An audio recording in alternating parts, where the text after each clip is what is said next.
연인 사이에서 만질 일이 있잖아요. 어느 정도 해야 파열이 되는지가 궁금하더라고요. 딱 만져서 터지는 사람도 있어요?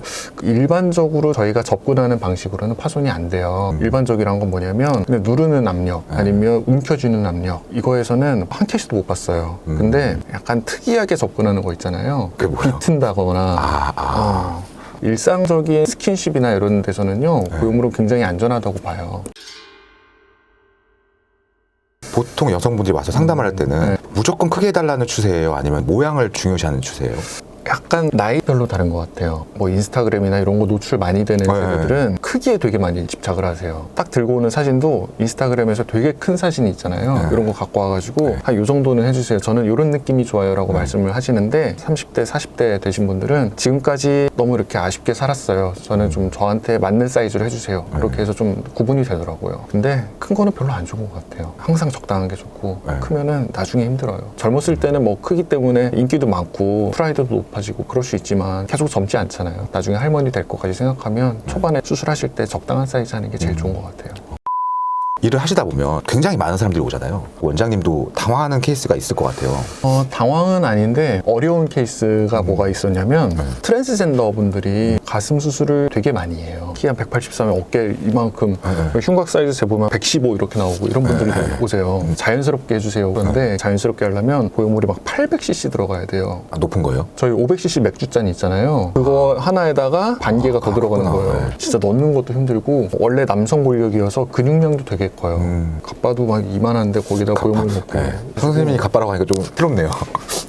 네, 대흉근도 이만큼 큰데 거기 밑에다가 이제 넣으려면 한 손으로 드는 건 힘들고 막 두 손으로 낑낑 들어서 수술하고 그러고요. 또 다른 케이스도 있나요? 40대 여성분이셨는데 상담을 진행을 하면 자기 가슴은 뭐 이랬으면 좋겠고 자기는 이게 아쉽고 이런 거를 말씀하시는데, 그분은 남편이 바람이 났어요. 근데 남편은 아직도 너무나 사랑하는 거예요. 그래서 남편을 어떻게 해서든지 다시 이제 되찾고 싶은데 뒷조사를 해봤더니 내연녀가 가슴이 크셨던 거예요. 그래서 저한테 와가지고 내연녀가 C컵 정도 되는 것 같은데 자기는 그러면 D컵을 해주세요 라고 하면서, 목표가 딱 하나예요. 자기를 위해서 수술하는 게 아니고 내연녀보다 큰 가슴으로 남편을 되찾아오겠다 이거죠. 수술을 해드렸어요. 수술하고 나서 몇 달 정도 있다가 경과를 보는데 하시는 말씀이, 원장님이 시키는 대로 나는 D컵을 했는데 남편은 안 돌아왔다. 어쩔 거냐. 보여주긴 했대요? 그걸 안 물어봤죠. 아, 그래요? 겉으로만 봤을 수 있으니까. 그러네요.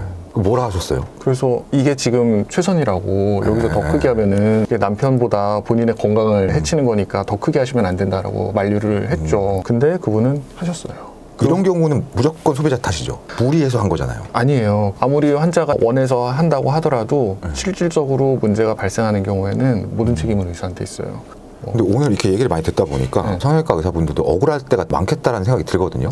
가슴 수술은 좀 그게 있는 것 같아요. 수술을 자기 만족을 위해서 하시는 분들도 되게 많은데 남을 만족시키기 위해서 수술하시는 분들이 있어요. 감독과 배우가 저한테 같이 와가지고 수술을 받으신 경우가 있거든요. 감독이 너는 이 컵을 해야 된다라고 해가지고 했어요. 그렇게 해야지 우리 작품이 흥행이 되고 잘 된다라고 했는데 안 된 거예요.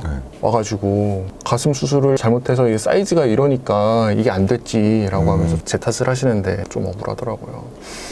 제가 원장님을 만나기 전에 구글에다가 가슴 성형 전후 이런 걸 봤어요. 뭐 자연스러운 분도 있지만은 공 얹어놓은 것처럼 약간 뭔가 트렌드예요? 아니면 뭔가 잘못된 거예요? 국가별로 좀 다른 것 같아요. 어느 나라 성형외과 의사가 어떤 수술 방법을 많이 쓰고 어떤 보형물을 많이 쓰는지 뭐 이런 거를 연구한 논문이 있는데, 미국 쪽은 일부러 티나는 방법으로 많이 하고요. 동양권 이쪽에서는 최대한 그런 거를 숨기려고 하는 방법으로 하는 그런 경향이 있어서 일반적으로는 요즘에 그렇게는 안 해요. 보형물이 여러 개 이름이 있더라고요. 네네. 근데 제가 봤던 기사는 뭐였냐면 벨라젤이었나? 보형물을 넣었는데 그런 부작용들이 있더라고요. 소비자는 어떤 걸 골라야 되는 거예요? 그냥 제일 비싼 걸 골라야 되는 거예요? 지금 저희가 사용하는 보형물 있잖아요. 그게 수백 가지의 원재료로 만들어지거든요. 벨라젤은 국내 회사이기 때문에 식약처에서 관리 감독을 해서 여기에 뭐가 들어갔다라는 걸 알 수가 있어요. 근데 그 반대로 해외에서 수입되는 보형물들은 뭘로 구성이 되어 있는지 정보가 오픈이 안 돼 있어요. 사실 별로 중요하지 않아요. 제일 중요한 거는 그렇게 해서 하나의 보형물로 만들어졌을 때 실제 판매하기 전에 임상시험을 거치거든요. 그 임상시험에서 어떤 부작용을 일으켰냐, 이게 중요해요. 그 벨라젤이라는 사건 당시도 보형물의 완제품에는 문제가 없어요. 그 안에 들어간 성분 가지고 트집을 잡다 보니까 사건이 많이 확대가 돼서 조금 아쉬운 결과로 갔죠. 네. 그럼 가슴 수술 같은 경우에는 네. 수술 받고 만약에 부작용이 났어요. 그게 의사의 책임일 경우가 많이 있는 거예요? 아니면 거의 없어요? 그때그때 다른 것 같아요. 의료 과실이라는 게 있을 수 있잖아요. 그 어떤 의사 선생님이 어떤 숙련도로 어떻게 접근하느냐 이게 더 큰 것 같아요. 갓 이 필드에 진입해서 시작을 하신 분들의 의료 과실 비율과 경지 오르신 분들의 의료 과실 비율은 조금 다를 수 있겠죠. 네. 만약에 제가 성형수술을 했는데 부작용이 났어요. 네. 딱 처음 드는 생각이 네. 의사가 뭐 잘못한 거 아니야? 이거잖아요. 네, 맞아요. 근데 그런 오해들도 많이 받으실 거고. 의사라는 업을 하면 어쩔 수 없는 것 같아요. 환자분들 입장에서는 의사 믿고 몸을 네, 맡기는 그렇죠. 거잖아요. 내가 원하지 않는 결과를 내가 받아들일 수 있냐 이거는 과실 여부를 떠나가지고 어느 정도 일정 책임이 의사가 질 수밖에 없는 게 있죠. 저도 뭐 진료를 하면서 그런 게 있죠. 가슴 수술에서 확률적으로 보형물이 파손되는 경우가 있거든요. 네. 근데 물론 빈도는 많지 않아요. 0.2% 한 0.3%로 되게 낮은데 그게 흔한 증상 중에 하나면 쉽게 받아들일 수 있겠지만 내 주변에는 아무도 안 그런데 나한테는 나타났다 그러면 화살이 저한테 돌아오는 경우가 많고 네.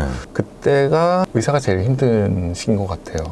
파손 파열의 원인 중에 하나가 외부 충격에 의해서 그런 경우가 많지만 몇 년 후에 파손 파열된 게 발견이 됐는데 너가 넣을 때 잘못 넣은 거 아니냐 막 이런 식으로 부메랑이 돌아오는 경우도 있어가지고 검사 결과에서는 특별하게 이상이 없었는데 왜 갑자기 나타났겠냐 이렇게 말씀을 드리기는 하지만 일단 그런 게 발생을 하면 뭐라고 말씀을 드려도 다가가기가 어렵죠. 네. 파열을 얘기하셨는데 네. 파열돼서 오는 손님은 보면은 아나요? 옛날에는 알았거든요. 보형물이 어떻게 생겼냐면 겉에 쉘이라고 하는 껍질이 있고요. 네. 안에 실리콘 겔이라고 하는 내용물이 들어있어요. 네. 그 쉘이 터지면 안에 있는 내용물이 밖으로 흘러나왔거든요. 네. 아니면 그 안에 식염수가 차 있으면 이렇게 터지면 가슴이 없어지고 그랬는데 요즘에는 껍질이 파손이 된다고 하더라도 안에 있는 실리콘 자체가 자기네들끼리 이게 점탄 성도를 가져가지고 밖으로 안 흘러나와요. 네. 그래서 의사도 몰라요. 요즘에는 이제 파손 파열을 어떻게 하냐면 건강검진을 우연히 했는데 보형물 파손돼 있네요 라고 대부분 와요. 그러면 파손이 됐으니 이제 보형물을 교체하거나 재수술을 시행을 하죠. 지금 이 영상을 보면 가슴 성형을 하고 싶어 하시는 분들이 생길 것 같은데 네. 그런 분들께 한마디 해주신다면 뭐가 있을까요? 성형수술을 언제 할까라는 고민을 하고 대부분은 뭐 미루는 경향이 있는데 성형수술은 일찍 하면 일찍 할수록 좋은 것 같아요. 제 생각에는. 내가 여기에 대해서 컴플렉스를 느꼈다 그러면 무리하지 않는 선에서 그 순간에 결정을 내려서 하면은 남은 기간 동안 되게 잘 지낼 수 있거든요. 근데 유독 가슴 성형이 수술에 대한 공포심, 약간 어려움을 느껴서 미루는 경향이 있는데 그러지 않으셔도 될 것 같다는 거. 그러니까 옛날처럼 가슴 수술이 많이 아프지도 않고 빠른 회복과 굉장히 높은 만족감으로 일상생활로 빨리 가니까 빨리 하시는 게 좋지 않을까 저는. 마지막으로 제 잼뱅TV 시청자분들께 한마디 해주신다면 혹시라도 가슴 수술을 고민하고 계시다면 나나TV에서 영상 많이 남겼으니까 나나TV 찾아오셔가지고 한번 검색해서 찾아주시면 댓글 남겨놓겠습니다. 네, 수고하셨습니다. 감사합니다.